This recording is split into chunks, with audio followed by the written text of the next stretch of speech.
என்ன பேசுனா வியூவர்ஸ் வருவாங்க, என்ன பேசுனா லைக் வரும், இந்த மாதிரியான ஒரு சைக்காலஜி போகுது.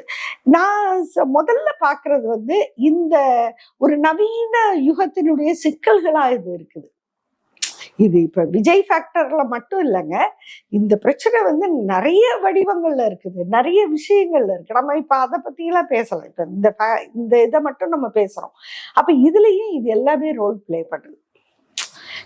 யார் வந்து அதிகமா ஈர்க்கிறாங்க, அதாவது எல்லாருக்கும் வந்து இப்ப என்னன்னு கேட்டா ஒரு அட்டென்ஷன் சீக்கிங், நம்மளை எல்லாரும் பார்க்கணும், நம்மளை பத்தி எல்லாரும் பேசணும் அப்படிங்கிற ஒரு விஷயம்.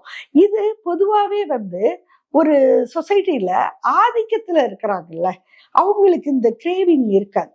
அவனுக்கு வாழ்க்கையில எல்லாம் கிடைக்குது. அவங்களுக்கு வந்து இன்னொருத்தங்களை ஈர்த்து தன் வாழ்க்கையில் திருப்தி அடைய வேண்டும்ங்கிற தேவை வந்து அவங்களுக்கு இருக்காது. பணக்காரர்கள் பாருங்க, ஐசோலேட்டடா தான் இருப்பாங்க. அவங்களுக்கு கிரவுட் வேண்டியதில்லை.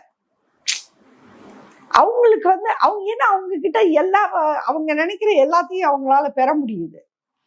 அவங்க நினைச்சா வந்து ஒரு பெரிய ஹோட்டலுக்கு போகலாம், அவங்க நினைச்சா இன்னொரு ஐலாண்டுக்கே போகலாம்.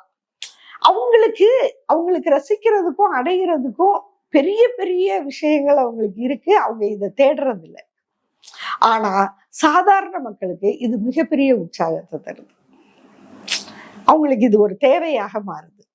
அப்படிதான் இங்க வரக்கூடிய மக்கள், அவங்களுக்கு வேறு லட்சியங்கள், வேறு இலக்குகள், ஒரு அரசியல் புரிதல்கள் இல்லாம இருக்கும்போது இது அவங்களுக்கு ஒரு மிகப்பெரிய கிளர்ச்சியை உண்டு பண்ணக்கூடிய ஒரு விஷயமாக இருக்கு.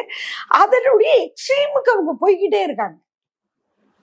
அதாவது ஒரு எல்லை தாண்டி போறாங்க. இதுக்கு மேல இப்படி பேசினா இதனுடைய பொருள் என்ன அப்படிங்கிறது கூட புரியாத அளவுக்கு போறாங்க.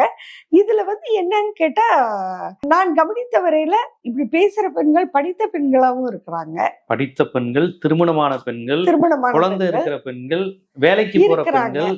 அப்போ நம்முடைய சமூக அமைப்புகளுக்குள்ளார இப்ப முன்னாடி வந்து நம்ம ஒரு சில ஆய்வுகளை நம்ம செய்ய வேண்டியிருக்கு.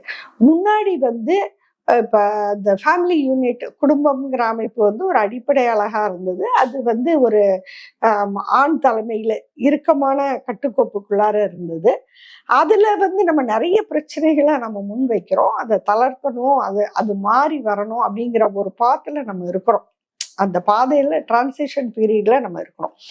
இப்ப என்ன ஆயிருக்குன்னு சொன்னா, இந்த எப்பவுமே ஒரு சமூகத்துல நாம சில மாற்றங்களுக்காக சில வேலைகளை செய்யும் போது அது ஒரே மாதிரியாக நடைபெறாது.